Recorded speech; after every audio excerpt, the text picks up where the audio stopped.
Hey guys, I'm Simulator Tech, and today I'm going to show you one of my new favorite keyboards. This is the Epomaker EK75, a fully aluminum 75% keyboard kit that comes in at $150.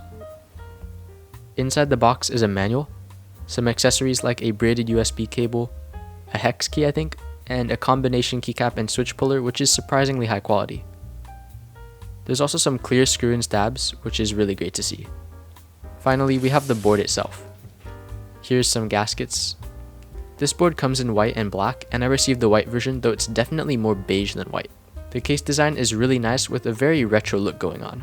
On the back is what I believe to be a brass piece. Not gonna lie, it looks cool, but it's a little weird and doesn't fit the board very well in my opinion. For a keyboard with a lot of straight lines and squared edges, the circle on the back looks a little out of place, but it doesn't look bad. It's just not the most cohesive design. The side profile is pretty unique and I actually like it a lot. In the top right, there's this little sliding cover for the 2.4 GHz USB dongle, which is absolutely sick. The sliding cover itself has some Epomaker branding on it, which isn't my favorite, but it's not the worst. Upon opening the case via 6 screws on the back, we can see that the case is a two-piece design. In between them are a polycarbonate plate, some high-quality pour-on plate foam, a PE foam sheet, and the PCB with a pour-on foam sheet attached to it via adhesive, which is kinda weird. I'm assuming it's there to help support the PCB, which has a lot of flex cuts. The PCB also features south-facing hot swap sockets, which are always great to see, VIA compatibility, wireless connectivity, and of course support for screw-in stabs. The last thing in the case is this really thin layer of foam. Inside the bottom case are a daughter board, a battery to power the wireless connectivity, and the weight which screws in. The bottom case actually has these little rubber things that act sort of like a force brake mod, but they're not quite as effective as painter's tape. Alright, let's get building. First of all, I will not be using the PE foam, but I will be using the plate foam. Next up is the plate, which I have attached some gaskets to. I have the thicker ones on the bottom and the thinner ones on the top, and I also didn't put any gaskets under the spacebar because I want to see if I can get a little bit more pop from it. Even though the board came with screw-ins, I decided to go with some ACO plate mounts since they're really good and I can remove and tune them much more easily. I have these tuned with dielectric grease and they sound great. For switches, Epomaker sent over some of their Jade Blossom switches. These are light linears with full palm housings and a long LY stem. They're surprisingly good out of the box with a really good prelude process, clean top and bottom outs, and an RGB diffuser, which seems to be the trend right now. Alright, let's move on to the bottom case. For this build, I'm using the bottom case foam. Let's install the PCB and plate assembly, and on goes the top case. For keycaps, Epomaker sent over their Rome keycaps, which are ABS double shot and cherry profile. The printing is not the best, but overall the quality is decent for a $40 set. The colors match the case very nicely as well. Wow, this build looks really clean. Now let's see how it sounds.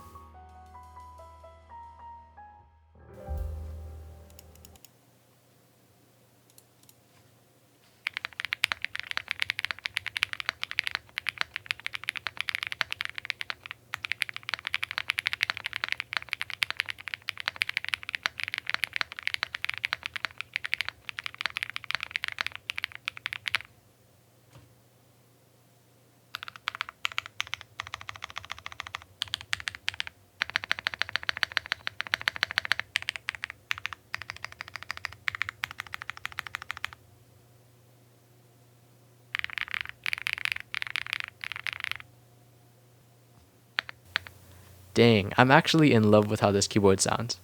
The alphas are full but not too loud and not too foamy, and the spacebar is literally heaven. It's round and deep and is probably one of the best spacebars I have in my keyboard collection alongside the Polyneco and Zoom TKL. Also, the layout is compact 75% and the F row, rather than being separate from the rest of the board, is actually right up against the number row with blockers between the groupings. Personally, I think this is actually a really cool layout. In terms of feel, the board is very soft and flexible. There's a little bit of gasket compression, but the main source of flex comes from the soft polycarb plate combined with the flex cut PCB.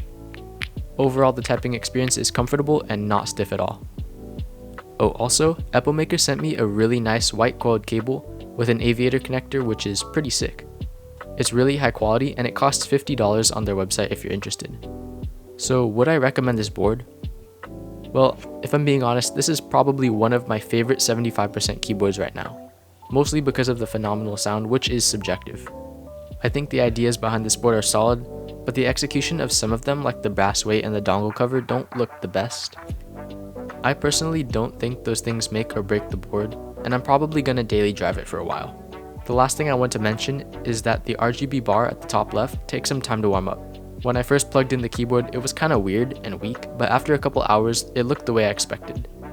Just something to keep in mind, and don't freak out if you think it's broken.